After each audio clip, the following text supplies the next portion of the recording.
جو وہ سامنے جا رہا ہے، جو آگے حالات آ رہے ہیں اس ملک کے، جو ان سے کچھ سنبھالا نہیں جا رہا، فیصلے نہیں ہو رہے ہیں کیونکہ بندر بانٹ ہوئی ہوئی ہے. اچھا جی تم یہ وزارت پکڑ لو، تم ادھر سے کرو، تو فیصلے نہیں ہوتے ان کے. تو یہ جو ملک کے ساتھ آج ہو رہا ہے، میں صرف آج اپنے اداروں کو یہاں بیٹھ کے ایک پاکستانی ہوتے ہوئے، میں آج ایک پاکستانی ہوتے آپ سب کو کہہ رہا ہوں کہ یہ ملک جا رہا ہے تباہی کی طرف. اس ملک کو بچانے کے لیے صرف ہم نے کوئی ٹھیکہ نہیں لیا ہوا، یہ ساری قوم کا ذمہ داری ہے، یہ اداروں کی ذمہ داری ہے جو یہ سارا تماشا دیکھ رہے ہیں. جو مہنگائی ہوئی ہے، جو پاکستان میں مہنگائی ہونے جا رہی ہے، یہ کبھی ہوئی ہے پہلے، اور جو پاکستان کی معیشت کا آگے جس طرف تباہی کی طرف جا رہا ہے، جو وہ سامنے جا رہا ہے، جو آگے حالات آ رہے ہیں اس ملک کے، جو ان سے کچھ سنبھالا نہیں جا رہا، فیصلے نہیں ہو رہے ہیں کیونکہ بندر بانٹ ہوئی ہوئی ہے. اچھا جی تم یہ وزارت پکڑ لو، تم ادھر سے کرو، تو فیصلے نہیں ہوتے ان کے.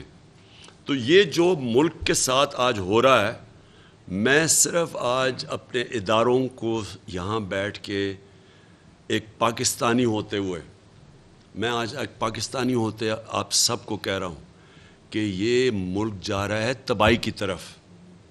اس ملک کو بچانے کے لیے صرف ہم نے کوئی ٹھیکہ نہیں لیا ہوا، یہ ساری قوم کا ذمہ داری ہے، یہ اداروں کی ذمہ داری ہے جو یہ سارا تماشا دیکھ رہے ہیں.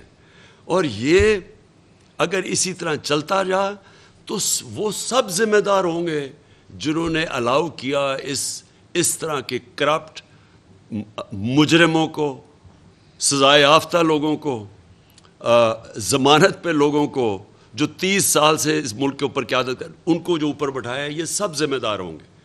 میں بھی چاہتا ہوں کہ ڈاکٹر یاسمین صرف آپ یہاں بتا دیں کہ جو آپ سے ان سے کیا. میں ڈاکٹر صاحبہ دیکھیں، اگر ماڈل ٹاؤن میں کیونکہ میں سب سے پہلے گیا تھا جب انہوں نے 14 لوگوں کو قتل کیا اور جو 70 لوگوں کو گولیاں لگی تھیں، میں ہاسپٹل بھی گیا تھا.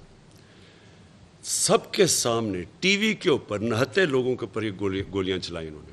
اگر وہاں ماڈل ٹاؤن میں رانا ثناءاللہ اور شہباز شریف ان کو اگر سزائیں ہو جاتی تو آج اس طرح کا آپ پولیس کا رویہ اپنے لوگوں پہ نہ دیکھتے.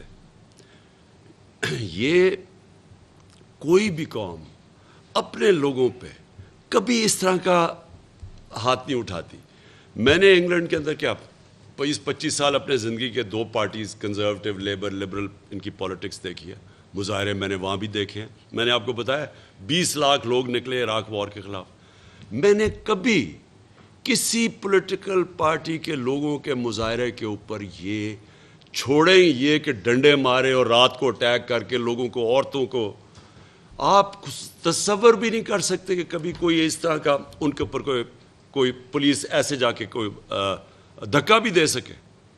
تو یہ جو کر رہے ہیں، یہ پاکستان کو دھکیل رہے ہیں، یہ جو گلو بٹ کی ساری ان کا، اور یہ ابھی سے نہیں ہے، جب سے یہ شریف آیا نواز شریف، انہوں نے، مجھے یاد ہے کرکٹ سرفراز نواز ہوتا تھا 1989، ہم کرکٹ ہی کھیلتے تھے، اس کو وہ اس نے کئی تنقید کر دی، اس کو ڈنڈوں سے مارا. یہ غلام حسین صاحب بیٹھے ہوئے ہیں یہاں، ان کی پٹائی کی 81 میں. نجم سیٹھی جو کہ آج کل بڑا ان کا سپورٹر بنا ہوا ہے، 2 دن انہوں نے بند کر کے اس کو پھینٹا لگایا. اس کی بیوی، میں افسوس کرنے گیا تھا اس کی بیوی کے ساتھ کہ اس نے بتایا کیسے پکڑ کے. ان کی یہ ہسٹری ہے، ان کی یہ فیشسٹ ہے. اور یہ ڈیموکریسی صرف یاد آتی ہے اپوزیشن کے اندر، جیسی گورنمنٹ میں آتے ہیں یہ ایسی حرکتیں کرتے ہیں. تو میں 2 چیزیں آخر میں کہنا چاہتا ہوں. ایک کہ اگر ان کا خیال ہے آج ہماری پارٹی میں غصہ ہے، میں نے جو اس دن رکا ہوں، میں صرف اس دن ہم ساری تیاری کر کے آئے ہوئے تھے وہاں بیٹھنے کے لیے، میں صرف ایک وجہ سے رکا کہ جس طرح کا غصہ تھا لوگوں میں، کیونکہ کوئی نہیں سمجھ رہا تھا. سپریم کورٹ نے صبح کوئی ہمیں وہ دی گائیڈ لائنز دیں آئیں کہ جناب رکاوٹیں بھی ہٹ جائیں گی، چھوڑ دیا جائے ورکرز کو ہم سارے سمجھے کہ سارا کچھ ٹھیک ہو گیا. تو جو انہوں نے اس کے بعد کیا، ہم تیار ہی نہیں تھے مینٹلی اس کے لیے کہ جس طرح انہوں نے مارا ہے لوگوں کو. میں صرف اس کے اوپر ایک چیز کہنا چاہتا ہوں، جتنا غصہ تھا اس وقت، مجھے پوری طرح یقین تھا کہ اگلے دن وہاں خون ہونا تھا، لوگوں نے لڑنے کے لیے تیار ہو گئے تھے، گولی چل سکتی تھی، لوگوں کے جو جذبات تھے وہ وہاں پہنچ گئے تھے۔ میرا صرف اور صرف ایک مقصد تھا کہ میں تو الیکشن کروا رہا ہوں، میں یہاں کوئی ملک میں انتشار تو نہیں چاہتا۔ اداروں کے خلاف نفرت، پولیس کے خلاف تو پنجاب پولیس کے خلاف تو ویسے نفرت بڑھ گئی تھی، اداروں کے خلاف، فوج کے خلاف بڑھ جانی تھی، کیونکہ رینجرز نے بھی شیلنگ کی تھی وہاں، تو ان کے اگینسٹ بھی غصہ پڑا تھا۔ اس لیے میں نے تب سوچا کہ میں بجائے اپنے ملک کو اور اس طرف انتہا کی طرف لے جاؤں، ہم ان کو ٹائم دیں۔ میں نے 6 دن کا ٹائم دیا ہے، 6 دن کے بعد میں پھر اناؤنس کروں گا۔ میں یہ امید رکھتا ہوں کہ سپریم کورٹ ہمیں ہمارا جو رائٹ ہے، یہ ہمارا حق ہے کہ ہم پرامن احتجاج کر سکتے ہیں، میں یہ امید رکھتا ہوں کہ وہ رائٹ دیں گے، اور اب دیکھیں گے سپریم کورٹ کیا کہتا ہے۔ لیکن ہم نے نکلنا ہے، ہم نے کسی صورت ان چوروں کو تسلیم نہیں کرنا۔ اور جو انہوں نے اسمبلی میں کیا ہے، پہلے الیکشن کمیشن ان کا نوکر تھا جو چیف الیکشن، اب اپنے اور 2 آدمی انہوں نے بھرتی کروا لیے ہیں وہاں، اور اب یہ نیب کا اپنا آدمی رکھوانے لگے ہیں۔ یعنی کوئی دنیا میں یہ ہوتا ہے کہ میں کوئی، آپ جیلوں کے اندر جو چور ہیں ان کو کہیں گے کہ وہ خود ہی اپوائنٹ کرے گا کہ کون اس کی تفتیش کرے گا، کون اس کے اوپر فیصلہ کرے گا؟ یہ کہ دنیا میں سنا ہے کہ یہ ایف آئی اے کا انہوں نے تباہ کر کے رکھ دیا ایف آئی اے، کیونکہ ان کے اوپر 24 ارب کے کیسز تھے، اور وہ ابھی اس کیسز سے بھی نکل جائیں گے۔ 40 ارب کے خاندان کے اوپر نیب میں کیسز ہیں جو سامنے ہیں، 40 ارب روپے کے، اب وہ نیب کو بھی کنٹرول کر لیں گے۔ کیا یہ قوم تسلیم کرے گی اس کو؟ میں اپنے اداروں سے آخر میں پوچھتا ہوں، کیا یہ آپ اپنے ملک کی تباہی، جس طرف یہ ملک کو دھکیل رہے ہیں تباہی کی طرف، کیونکہ چوری تو ختم ہو گئی نا، اس کے بعد تو آپ بھول جائیں نا کہ اگر ان چوروں کو آپ نے، اپنی نیب بھی بن جائے گی، اپنی ایف آئی اے بھی بن جائے گی، اپنی الیکشن کمیشن بھی بن جائے گی، اور اس کے بعد کہیں گے کہ اچھا جی آپ آ کے الیکشن لڑ لو، نیب میں آپ کے کیسز یہ درج کرا دیں، ہم سب پہ ایف آئی آر کٹ گئی ہے، ہم ایف آئی آر، یعنی یہ ہمیشہ انہوں نے یہی کیا ہے۔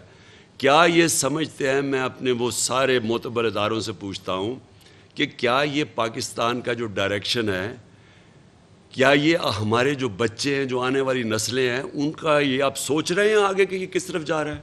میں تو اس کو تسلیم نہیں کرنے لگا، اور میں پھر سے آج کہتا ہوں کہ نمبر 1 ہم عدالت پہ جا رہے ہیں اور سارے اپنا کیس پریزنٹ کر رہے ہیں، ہمیں اجازت دی جائے، اور پھر نمبر 2 ہم اپنی پوری پلاننگ کر رہے ہیں۔ آج ہم نے کیا کیا سبق سیکھے ہیں، کیا کیا ہم نے اوائڈ کرنا ہے، اب ہم تیاری کر رہے ہیں، دوسری طرف ہر قسم کی تیاری کر رہے ہیں، لیکن ہم نے کبھی ان چوروں کو تسلیم نہیں کرنا۔ جی